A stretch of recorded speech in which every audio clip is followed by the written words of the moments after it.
இந்த பிரேத தோஷத்தினால தான் அவங்க பாதிக்கப்பட்டிருக்கிறாங்கன்னு. இந்த லக்கணத்தில மாந்தி இருக்கிறவங்களுடைய குடும்பத்திலயுமே அந்த மனநல பாதி பேர் வந்து மனநல சரியில்லைங்கிறது ஒரிஜினலா காமிக்கும். ஆனா தெரியாமயே அவங்க மனநலம் பாதிக்கப்பட்டுட்டு தான் அவங்க வீட்ல இருப்பாங்கன்னு. இப்போ ஒரு சில பேர்த்துக்கிட்ட நீங்க கேட்டீங்கன்னா, நான் ஆல்ரெடி இப்ப சுய புத்தியிலேயே நான் இல்லப்பா. நான் 7, 8 வருஷமாச்சு நான் நெனச்சத இழந்து.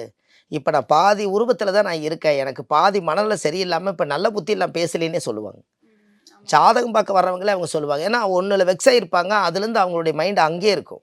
அப்படி இருக்கிறதெல்லாம் அந்த பிரம்மகத்தி தோஷம் ஒருத்தருடைய ஜாதகத்தில வந்து பிரேத தோஷம் புடிச்சிருச்சுன்னா, பிரம்மகத்தி தோஷம் ஒரு ஜாதகத்தில இருந்துருச்சுன்னா, அந்த பிரம்மகத்தி தோஷத்த நிவர்த்தி பண்ணாம அந்த மனநலம் சரியாகாது.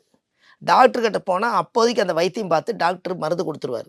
மறுபடியும் திரும்ப அந்த கர்ம விடாது. மறுபடியும் அந்த மனநலம் சரியில்லாமயே போயிரும். இது பல பேர்த்துடைய குடும்பத்தில இருக்குதுங்க. அதுக்காகவே இந்த பதிவு உங்களுக்கு நான் சொல்றேன்.